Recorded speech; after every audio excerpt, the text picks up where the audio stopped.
Welcome all of you to the Industrial Point. So আজি আমি class 9 और mathematics और 5th नंबर ভিডিওতে আহি পাইছো। তো এইটো ভিডিওত আমি আলোচনা কৰিম এক্সাৰসাইজ 2.2 ৰ কেইটামান অংক।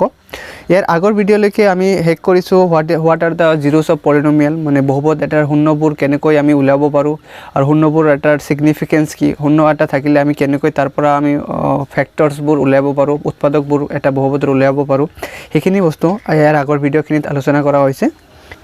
তো এক্সাৰসাইজ 2.2 ৰ প্ৰথম অংক যেটো আছে তাতে কি কৈছে, এটা বহুপদ দিয়া আছে, এটা পলিনোমিয়াল দিয়া আছে আৰু x ৰ কিছুমান মান দিয়া আছে 0, -1 আৰু 2। x ৰ প্ৰত্যেকটা মানৰ ক্ষেত্ৰত for each value of x we have to find out the value of polynomial।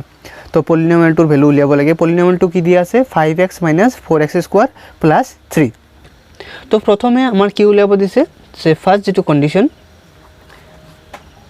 এটো দিয়া আছে কোশ্চেন নম্বৰ 1। क्वेश्चन नंबर 1 बहुपदটো দিয়া আছে 5x - 4x² + 3। তো তাৰে এক নম্বৰত কি উলাব দিছে, আমাৰ x = 0 ৰ বাবে এই px ৰ মান উলাব দিছে।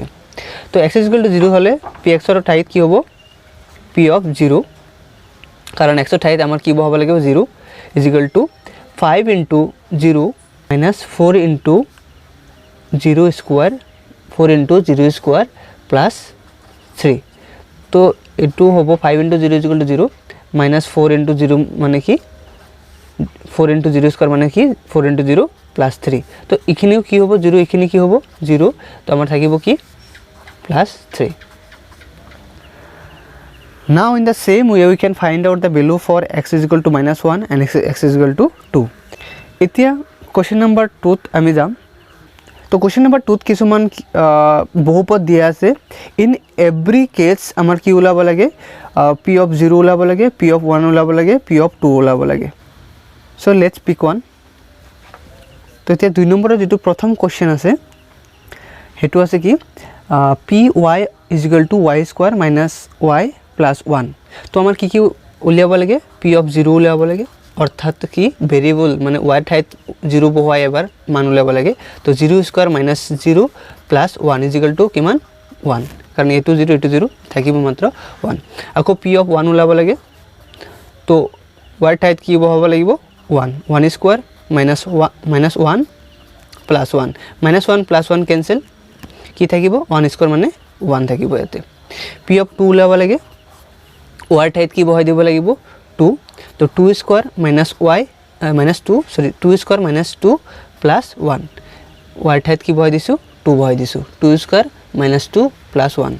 তো 2² মানে কিমান 4 - 2 + 1, 4 + 1 = 5 - 2 = 3। आंसर কিমান ওলাব 3। Okay, so in the same way we can do for others also. Last question তো কি আছে,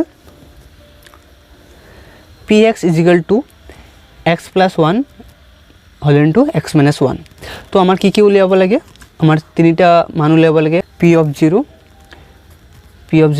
= কিমান হ'ব, x ৰ ঠাইত 0 বহাই দিলেই আমি মানটো পাই যাম 0 + 1 whole into 0 - 1। তো 0 + 1 = 1, 0 - 1 = -1। তো 1 * -1 = কিমান হ'ব आंसर -1। ওকে, आंसर হ'ব কিমান -1। আকৌ p of 1 যদি উলাও তেন্তে কি হ'ব 1 + 1 মানে x ৰ ঠাইত 1 বহালে ইয়াতে কিমান হ'ব 1 + 1, আৰু ইয়াতে x ৰ ঠাইত 1 বহালে কিমান হ'ব, in place of x যদি আমি 1 পুট কৰো 1 - 1 = এটো হ'ব 0, এটো হ'ব 2। তো 2 * 0 = এটো হ'ব 2, এটো হ'ব কিমান 0। তো 2 * 0 = কিমান 0।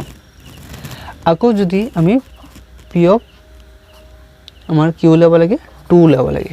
তো p of 2 মানে x ৰ ঠাইত খালি আমাৰ 2 বহাই দিলে হ'ব 2 + 1, x + 1 মানে 2 + 1, x - 1 মানে 2 - 1।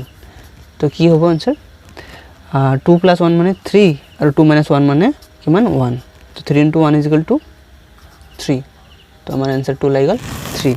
তো এনেকৈ দুইৰ বাকি কেইটা অংক কৰিব পাৰো। সো আজি এখিনিলৈকে সমাপ্ত কৰিম। তো tomorrow I'll be starting from question number 3। তো তোমালোকে কানেক্টেড থাকিবা। Thank you for watching.